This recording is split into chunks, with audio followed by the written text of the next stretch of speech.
GBC, y'all. Wow. Check it out. It's good. You have a little rap. Entrepreneurs.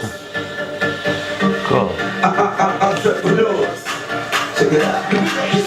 Wow, it was good. Dream comes true. It is. Did you do this? You believe it, then you This is good. We did.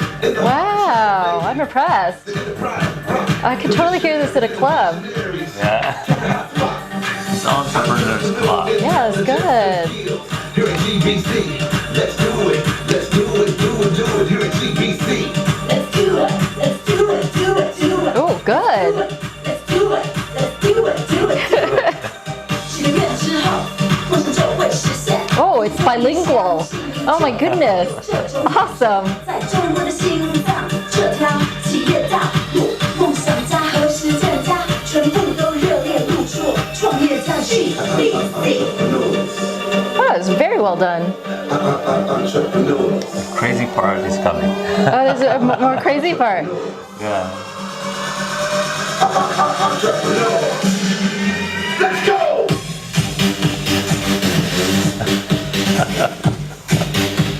That's right. You see, Peggy loves it, yeah? Oh, I love it. I thought you said jazz. It's like, it's not jazz. Unless there's like a different categorization of jazz in Switzerland.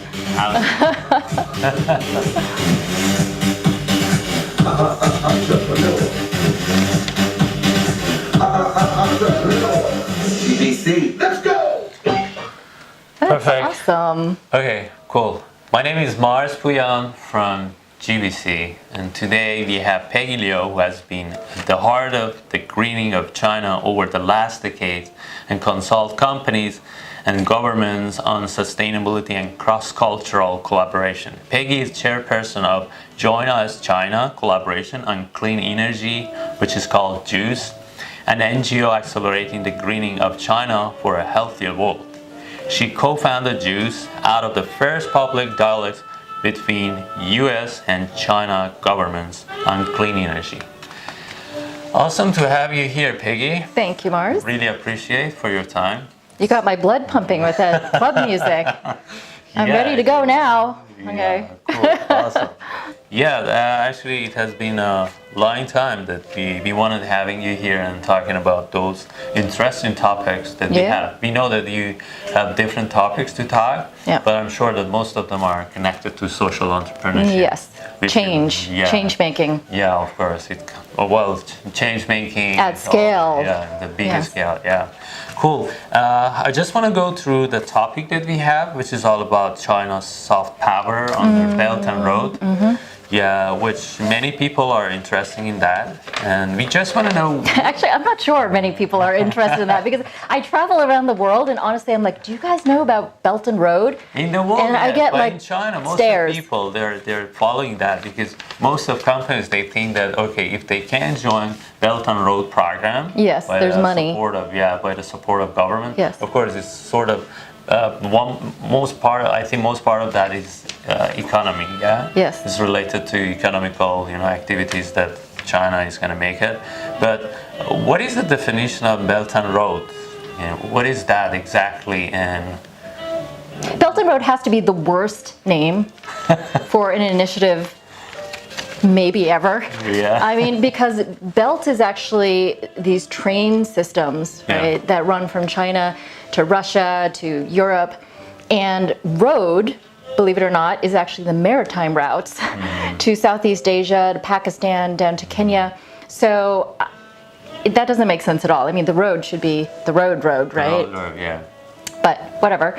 So Belt and Road is essentially this massive geopolitical vision that covers, believe it or not, essentially 3/4 of humanity, 25% of today's world trade, 75% of all world's resources, and I could go on, right? So it's enormous. It's much bigger than the old Mongolia, Pax Mongolia, this Genghis Khan era, and it's going to rewrite history.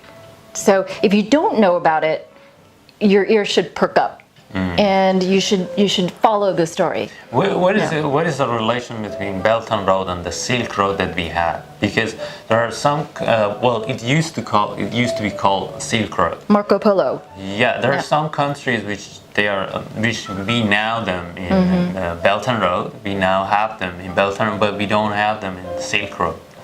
Well, I mean, the Silk Road was back in the day when it was much harder to travel, right? Now we have high-speed rail, we have, fast ships, we have planes, etc. So, of course, the Belt and Road is much, much bigger than the old Silk Road. But if you look at, there's actually a particularly good map, maybe insert here, the map from The Economist, where it shows the old Silk Road and the new vision of the Belt and Road.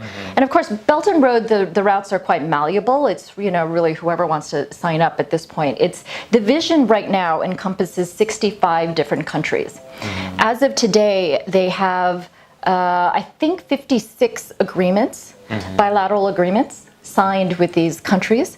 12 of them are free trade agreements. So when I say it's going to completely rewrite the rules of geopolitics, it's also going to completely rewrite logistics of commerce. It's going to completely change the way that we as humans relate to each other in society. Right? But there's just going to be completely different people talking to different people. This year is my first year going to Kazakhstan, for example. You haven't been there before. Have you? Well, I haven't been there. Okay. Well, you can come with me. It's the World Expo, right? Yeah. Who's going to pay the ticket? You can speak at the World Expo and then you can have a ticket. Oh, cool. But, it's interesting. James Palmer wrote this very interesting story in foreign policy. So I'm going to go and check it out to see if it's still true when I'm there. Perfect. But anyway, Belt and Road is really, if it succeeds in any significant portion, it could lift 3 billion people out of poverty. That's how significant it is. Not 3 million, not 300 million. I mean, like 3 billion. 3 billion people out of poverty. Let me see how many zeros. I didn't do that very well.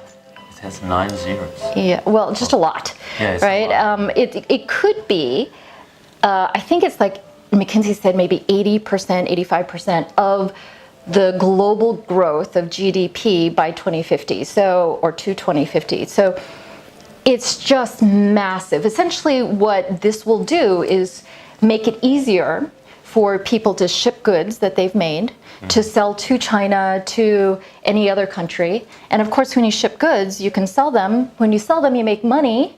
And when you make money, you have prosperity. When you have prosperity, you have peace. Right? So is it all about economy, or this is sort of cultural move as well? It's both. It has to be both, right?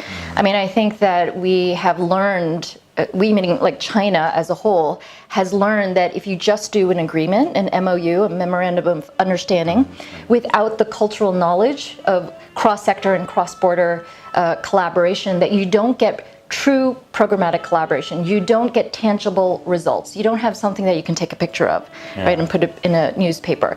So to have tangible results, you need to understand languages, you need to understand different cultures, you need to understand everything. And I think this is really going to be driven by the new, I guess, do you call them still millennials? Or the new generation. But okay, culturally and economically, they're sort of related. So in another side, we see that one side is China and another side, as you mentioned, 65 countries, So it should be only China itself? I'm not sure I wouldn't put it that way, like one side China, one side 65 countries. It started out as Xi Jinping's vision, the name, which is why it's poorly named. If it had a Western advertising agency to name it, it would be called something different. But the vision really is to be inclusive. So rather than the old colonial vision of going to essentially rape resources, right, from other places and then ship it back to mother country, it's meant to be much, much more inclusive in both private and private driven growth. And there's many, many different companies that are working on this to create not just a B20, but a B200, for example. Not just a G20, but a G200, right? So that's the vision, is whether you're a small country or a very large country, you have a say in what this Belt and Road looks like. That's the intent, and I think intent is very important. Yeah, well, let's say, okay, 60 countries or 65 countries. So Belt and Road is an initiation which started from Xi Jinping. And what is happening here is let's not say one side China and another side other 60 countries. How about that if those 60 countries under this umbrella, they can communicate or they can help each other, use each other's resources and so on, yeah? Is it this way as well, or that's the it has to vision, be only right? between China and those countries? No, of course, it has to be neighboring countries to neighboring countries. And it's once you have the railway, right, once you have the maritime routes, I mean, we know global trade, the world is flat in that way once you have those routes in place, right? So once you have the routes in place and you can travel more freely, you know, the cultural exchange will happen. What about the rest of other countries which they're not in Belt and Road?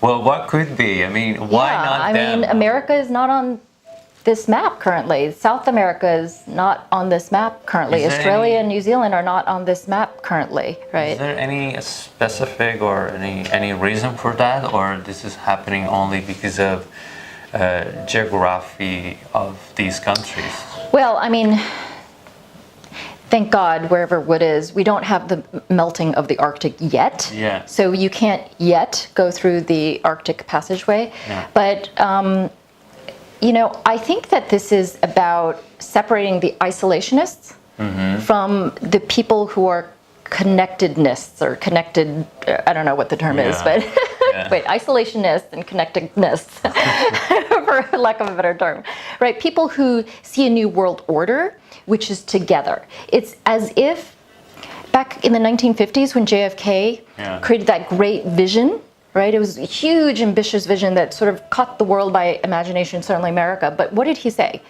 He said, let's land a man on the moon. Right? What he meant was America to do it first before Russia, like ... This is, you know, as if he said, land a man on the moon together. Yeah. Like, it's a completely different phrasing. Yeah. So that's the intent. Again, right now, this is going to be a 50-year program. Yeah. So it really doesn't matter what it looks like today, right? It's the intent that matters today, right? And then you verbalize it into being. And so that's why the cultural exchange and the trust that we're building today, that's why it's so important. What are challenges for this ambitious plan and for this big plan that is going to cover all these countries? You know, what are challenges? Well, there's many. One is not every country has as high security as China. So I think the budgets that they have set in China when it goes into a country to do infrastructure is quite low, lower than it needs to be given the security issues. That's one. But I think that will change as prosperity comes to these countries. And the other one is, frankly, this cultural understanding of how to create trust. So I am a professor at the China Academy of Governance, and I teach sustainable urbanization, but I also have taught classes on how to build trust with Westerners, which is very interesting, to people like the Vice Dean of the China Military Academy. And these are people who need to start from scratch, essentially, because the Chinese culture is very, very different than at least American culture. And there's sort of whole shades of gray in between for Europe. But how do you behave so that you immediately create a safe space of dialogue? And then how do you behave so you don't immediately turn somebody off from talking to you? So these are basic things that actually for every single bilateral relationship and in between all the permutations thereof, we need that type of training. So I think that's going to be something that these millennials that are really good with, like actually this video type stuff, right? This could really help, right? And you just need to subtitle it 65 different times, right? Good luck with that. But I actually think that there's this huge opportunity, business opportunity for entrepreneurs in being cultural translators. In fact, I did a TED Talk here in Shanghai on how cultural translators can be the new service jobs of the 21st century. And I still think, I get a lot of feedback about that that talk. And I think that with Belt and Road, it's even more true that cultural translators, if you make a business out of saying, I'm going to help Chinese companies succeed in understanding the cultures that I want to do business in, and vice versa, that is like never-ending work. Well, you mentioned language and communication and so on, based on language and Protocol and all this stuff, right? Yeah. But there is one thing, okay, as I remember that it was said that, okay, China wants to invest this much of money for infrastructure of those countries. So what it mean infrastructure, it only goes for civil stuffs, or it goes for universities, education as well? It actually goes to a lot. I mean, it's investing trillions of dollars in infrastructure, and it's setting up financial institutions to help facilitate more finance. So, for example, Silk Road, the fund itself, right? I think that's $40 billion. AIIB is $100 billion, Asian Infrastructure Investment Bank. And then the New Development Bank, formerly known as the BRICS New Development Bank, is another $100 billion, right? So all of these are here to facilitate infrastructure development. However, in addition to that, China is putting money out to guarantee I think literally it's trillions of dollars of commerce from the countries that are along the Belt and Road, and it's creating expos in places like Beijing so that these countries can showcase their products to find the buyers here in China. It's also, I can't remember the numbers now, but it's creating scholarships for people along the Belt and Road. You may have heard things like the ship that goes to African, sort of the sea along Africa, the coast, to create to bring medical supplies and help, right? One of the biggest untold stories, actually. I mean, this is big, and this you should really invite Helen Hai here to talk about this. I just did an event with her on Saturday. We need your help, actually. Well, I think she's going to win the Nobel Prize one day. Oh, really? I really do. Soon? So what she's doing is, she explained this. Basically, China is trying to transition from being the factory of the world, manufacturing, right, economy, to service economy like developed nations, and then value-added manufacturing. So what is going to happen to all these jobs on the factory floor, which is 85 million jobs, 85 million jobs, right? So it could just not do anything and just shut the factories. But actually, some of these jobs are obviously going to Southeast Asia, right? Bangladesh, etc. But one of the initiatives started by Helen Hai, who's also a Goodwill Ambassador of UNIDO, she is the CEO of Made in Africa, and she is creating factory floors based on the China manufacturing model in Africa to help countries, presidents of countries in Africa, move part of these 85 million jobs, what she calls this golden window of opportunity, to Africa. So Ethiopia, she says, has the highest potential. The president himself asked her to build a shoe factory there, and within 2 years she created 4,000 jobs. Wow. And then she started creating a manufacturing zone there, and now she's been asked by 8 presidents of different countries, like Rwanda, Senegal, to do the same thing, right? Now, if you can create jobs, what it does is it teaches you how to fish. It doesn't give you the fish, it teaches you how to fish, right? How to get fish. So what she's saying, and she quotes the World Bank, in the past the president of the World Bank, is that essentially, instead of giving aid, which has probably been the model for the last 60 years, right, to give aid, to give the fish to Africa, it hasn't worked. But they have to, teach them sort of. So it doesn't help if your body is healthy, if you can't maintain it with a job. So it's fascinating what she's doing, and this is part of the Belt and Road, I think, legacy that will happen, which is back and forth too. It's not just about China giving, it's also China learning a lot from abroad. Right? Well, let's get back to your NGO, which is called JUCCCE. JUCCCE, Joint U.S.-China Collaboration on Clean Energy. Yeah, we just call it JUICE now because we work with all sorts of countries. Yeah, it's cool. And well, I think what JUICE is doing is all about social entrepreneurs because it's all about the environment. It's all about having better quality of, I don't know, air, water, a more livable world. Yeah, which is awesome, which is a great concept, and which is a thing that's why we are here and we are talking about social entrepreneurship. So how JUICE can help the Belt and Road in this area of the work that you have? Well, I mean, I think one is just being an ambassador abroad. So I speak a lot outside of China in different countries, talking about the green rise of China, which today people are still surprised that China is going green, which shocks me a little bit because now it's probably the leader in going green.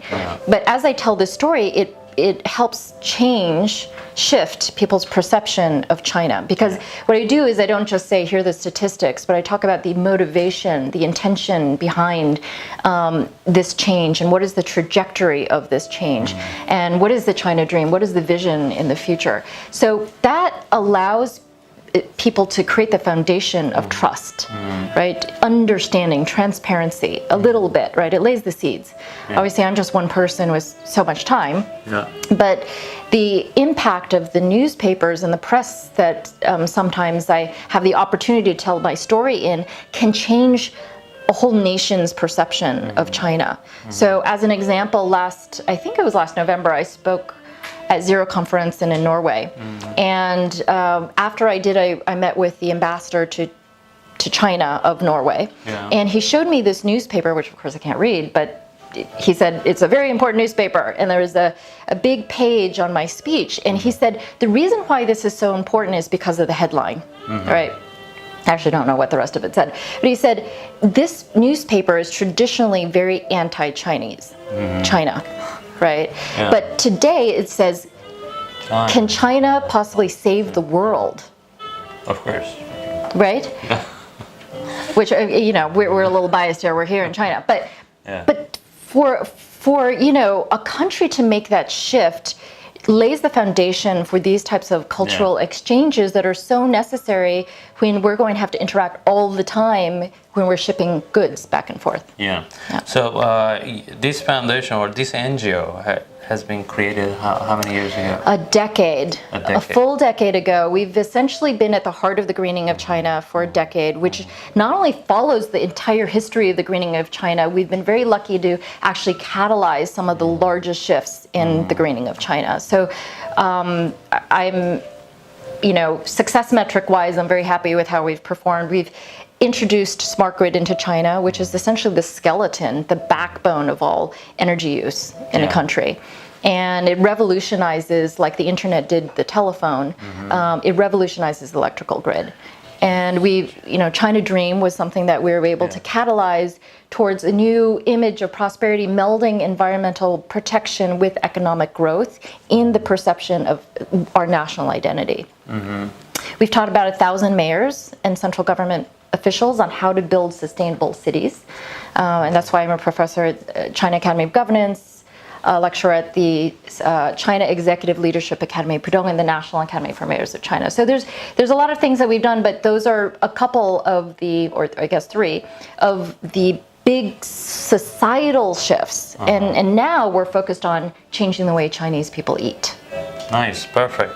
So based on that, based on all the activities that you're doing, which are awesome, so how it can get related to entrepreneurship? Because, you know, part of that, all these companies that they are producing either foods or they're producing anything that can help, you know, green as a green energy that we are looking to use them, like solar or like many or wind power stuffs. How you can connect these activities that you have to entrepreneurship, because the engine of economies are small businesses, and the small businesses are coming from those startups and all the entrepreneurship ecosystem of countries.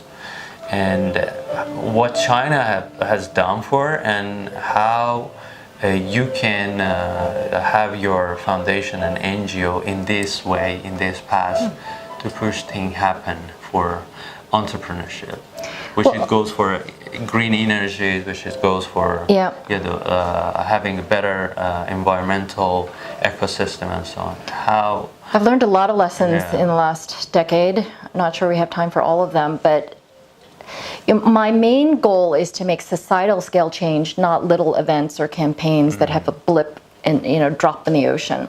So I think that I've been able to find a little formula for how to do that in China specifically. And a really good case study is, I think, the way that we brought smart grid into China in 2007. So at that time, the word smart grid didn't even exist in China, right? The most high-tech thing out there, futuristic thing, was the ultra-high voltage transmission lines. And so what we did was we took very, very high-level experts. They were all in the US at the time, mostly. Yeah. And we brought like the CEO of Duke Energy, the McKinsey's, the US Department of Energy, the VP at IBM and Cisco's in charge of smart grid, blah, blah, blah, right? And we convened them under sort of an umbrella called the JUCCCE China Smart Grid Cooperative. We launched it with a splash at the Clinton Global Initiative, announced it with President Clinton, and we said we're going to commit to 3 events in China on the ground to bring solutions and to say what is smart grid, how can it benefit China, what are the first steps. So the reason why that's important is because China is very practical. So it wants to know, what is the solution, how does it help me, how do I get started?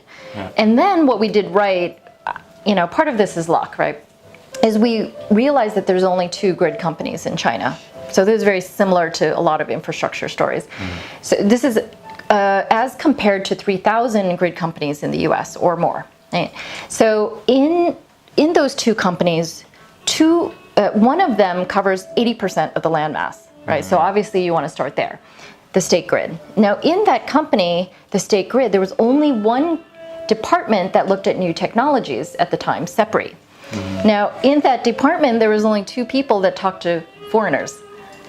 So what we did was we really surrounded these people with big, flash and big names, peer level is protocol, right? Yeah. And also big titles captures the attention of the decision makers. Anyway, long story short, we did a lot of things right, and within 2.5 years, the State Grid announced a blueprint to basically implement smart grid by 2020, which is time is the ticking, and they invested $7.2 billion on what? Behind this initiative to implement smart grid by 2020. This is back in 2009, remember? Wow. So now this has become like even more sophisticated. Now there's over 400 smart cities pilots in China, and it's probably $100 billion market. How much these smart cities or the infrastructure it is going to be smart cities that we have, how much this thing can help entrepreneurs? Because what JUCCCE is doing is all about entrepreneurship. You want to know that how Belt and Road and how this kind of project that you're pushing it. Well, it's not the technology, right, to look at. I'm talking about the process of making change in China. That's the thing to take away from and this. Part of that can be the entrepreneurship ecosystem can be part of that. Yeah, I mean, JUCCCE is essentially an entrepreneur, right? We're a tiny company just like every other entrepreneur. But yet we're able to make change over and over and over again. So there must be a formula, right? And the formula is about creating momentum. It's about storytelling to bring people together. It's about bringing the right influencers together. And it's identifying the motivations of the individuals and the organizations and showing them why they want to work together. So a large part of this is creating the ecosystem, the platform where everybody can jointly be a megaphone for each other. So JUCCCE is essentially a platform for collaboration. So the project of the smart cities that you mentioned, that you've been just following that since 2009, yes? Well, so we started in 2007, and our goal was basically to catalyze the smart grid, right? The smart grid initiative, which then, after the $7.2 billion was committed, in 9 months, the city of Yangzhou built, 200 mu, which is 6 acres, smart grid valley. So it's China's first smart grid demo. and they built it in 9 months. It's really amazing. So it just shows you the power and the speed. China scale, China pace, right? There's a new initiative by my friend Brian Wong at Alibaba who has, out of his own pocket, created something called Radii, which is a platform for millennials to tell their stories that are really interesting in a way that both sides, the US and China specifically right now, will be fascinated. And it's mainly around, popular cultural issues like food, right? Like dance, the arts, things like that. And so these are like Trojan horses, right? So we need to find those Trojan horses that everybody is interested in, and then just speak in the vernacular of the groups that you want to create soft power.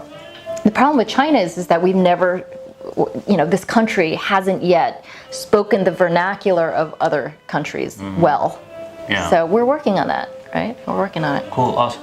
Do you assume yourself as a social entrepreneur? You yourself. I call you as a social entrepreneur. Yeah. But do you think I'm a change maker. you're a change maker? Yeah. I mean, I have a company. Yeah. It happens to be social. I don't know. I mean, I don't really label myself. Even change maker, I don't really go around calling myself change. But if you're going to label me, like I'm here, I measure my success by either I changed society or I didn't. It's pretty black and white. Yeah. Yeah, cool. What do you think about entrepreneurship in China and specifically in Shanghai? Yeah. And how much entrepreneurship can help that change happens? Yeah. You have it in your mind. Well, I mean, I think, sitting in Shanghai, the answer to that is so obvious, right? Entrepreneurs change culture so dramatically and so quickly. So Mobike was nothing just a couple years ago. Like literally it didn't even exist, right? And then, and OFO. And then all of a sudden they got $100 million. Now, Mobike's part of, right above the DD button. Right? It's above the DD button, right? Yeah. Not even like next to the DD button. Yeah. It got me biking. And if you know that, first those Mobike rider actually. Well, I mean, to get me biking, that says a lot for cultural change, right? If you look at WeChat, I mean, you might say, oh, WeChat isn't really entrepreneurial or small now, but it was. It's helping. It was like before, right? Yeah. But look at how it just completely eradicated cash payments in China in 12 months, right? Mobike, 12 months of cultural change. So I think the phenomena in China where consumers are so rapidly and willing to change their behavior makes the opportunity for entrepreneurs like the biggest playground in the world, right? First of all, you got a lot of consumers, and then they're willing to try new things, right? And then you've got these great spaces like Naked Hub that we're broadcasting out of that make it really fun to interact and easy to expand or shrink as you need it. Honestly, it's one of the best environments for social entrepreneurs or anybody with an idea today. What about social entrepreneurship in China? How you would look at it? I mean, social entrepreneurship in the States, in Europe, and in China, and how much China has to work on that to get to a sort of the same level as they are, or even China is ahead. How is it? What do you think? I would say it's on par. So I would say, for example, one of my friends, Tristram Stort, he started a nonprofit called feedback.org on food waste. Yeah. Food waste, by the way, is the number 3 solution to reverse global warming. Global warming, awesome. All right, number 3, right?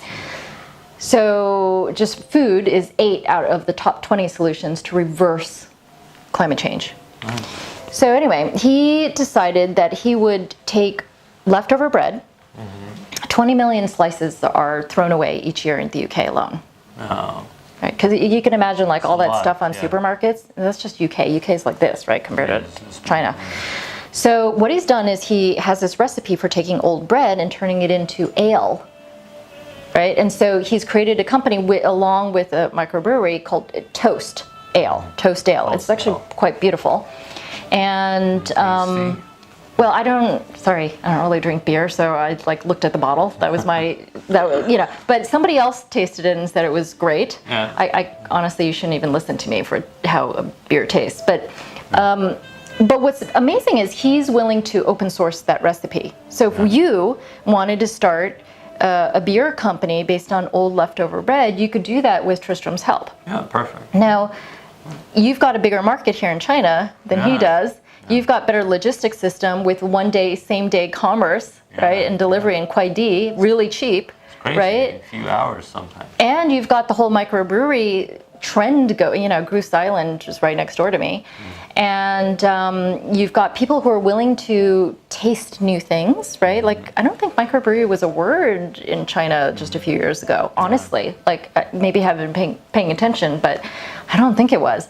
And so I think, like, China, in terms of capability, right, I think China does need to learn a little bit more about the practical elements of how do you work together in teams. Capacity is crazy. I mean, it's a lot. I mean, it has a Well, lot people of work capacity. 24 hours a day. You've got WeChat, which is amazing, right? I do think we're a little handicapped and hobbled by the VPN, the Great Firewall. Yeah. Sorry, but that's not good. But I think you really have the ability to just like blow the doors out, right, in China. Perfect. Yeah. So I think it's all China's soft power, because I can see that many countries, they want to have WeChat and they want to have the similar system of WeChat in their own countries.